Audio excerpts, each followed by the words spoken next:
Welcome everyone to our channel the art world.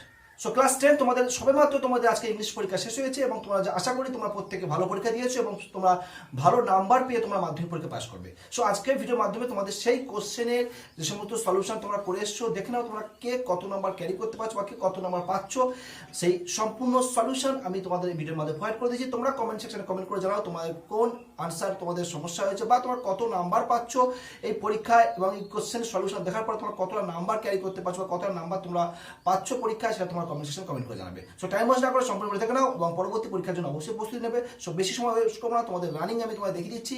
আশা করি এটা তোমাদেরকে একটু কনফিডেন্স বাড়াবে, যারা ভালো পরীক্ষা দিয়েছো তাদের কনফিডেন্সটা অনেকটাই হাই করে দেবে পরবর্তী পরীক্ষার জন্য। ওকে, সো সলিউশন প্রোভাইড করেছিলাম না, সো আমি একটু বাইরে আছি, ওই জন্য তোমাদের আমি আনসারটা দিতে পারছি না, কিন্তু আমি তোমাদের সিনের সমস্ত আনসার মানে এমসিকিউ এসএকিউ সব আনসার দিয়ে দিচ্ছি।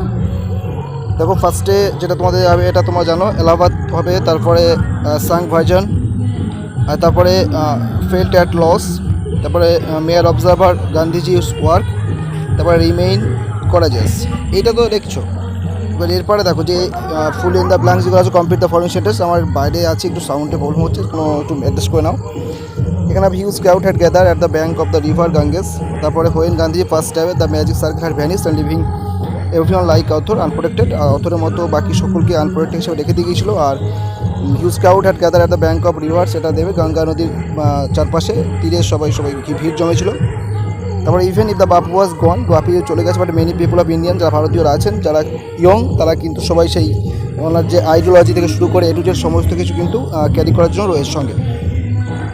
তারপরে ফিল ইন দ্য ব্ল্যাঙ্কস যেটা রয়েছে দেখো এখানে, people stop weeping for Gandhiji, Gandhiji ওদের কাঁদছে না, কারণটা দিতে হবে। They could not feel Gandhi present, they could feel Gandhi's presence among the flower and অ্যাভাজেন্স। অর্থাৎ ভজন বা সং দিতে পারো, গানের মাঝখানে বা ফুলের মাঝখানে তার অস্তিত্ব বা তার অনুভূতি ফিল করছিল, তার ফলে তারা কিন্তু করছিল না, মানে কষ্ট পাচ্ছিল না বা কাঁদছিল না। তারপরে দেবে পিপুল, ওই এটা স্টেটমেন্ট দিতে হবে, people would have been ordinary folk, পিপুলরা সবাই অর্ডিনারি ফক থেকে যেত, and awaken them to one another suffering, একজনকে আরেকজনের সাফারিংয়ে জাগিয়ে তুলেছিল। তার কারণটা এখানে দেওয়া রয়েছে, আমাদের স্টেটমেন্ট দিয়ে দুটোর মধ্যে যে কোনো একটা অ্যান্ডের আগের পার্টটা না দিলেও কোনো সমস্যা হবে না, ঠিক আছে।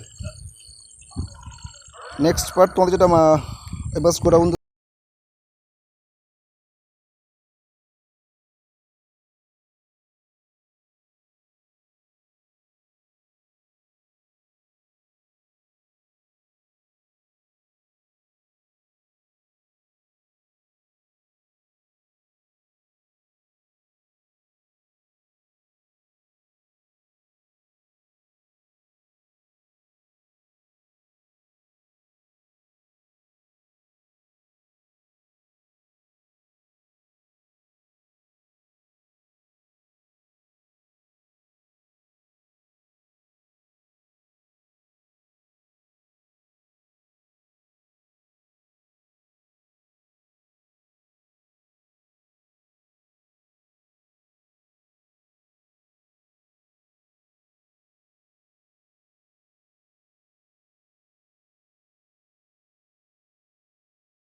বলেছিলাম।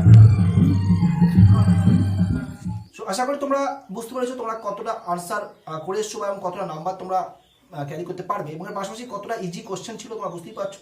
সো যারা সম্পূর্ণ আনসার করে এসছো তোমরা নিশ্চিত থাকো তোমরা 90+ স্কোর ইজিলি করতে পারছো, এবং যারা একটু কম অ্যান্সার করেছো তোমাদের কেউই ফেল করবে না, সবাই পাস করে যাবে। এবং সবাই মোটামুটি যারা নর্মাল বা মোটামুটি কম অ্যান্সার করে এসছো মিনিমাম তোমরা 50% নাম্বার পেয়ে কিন্তু তোমরা ইংলিশে পাস করে যাবে। ওকে, সেটা আমার দৃঢ় বিশ্বাস। সো কোনো রকম টেনশন করার প্রয়োজন নেই, পরবর্তী পরীক্ষার জন্য প্রস্তুতি নাও, ভালো থেকো, ভালোভাবে পরীক্ষা দাও, সুস্থ থেকো, বেস্ট অফ লাক।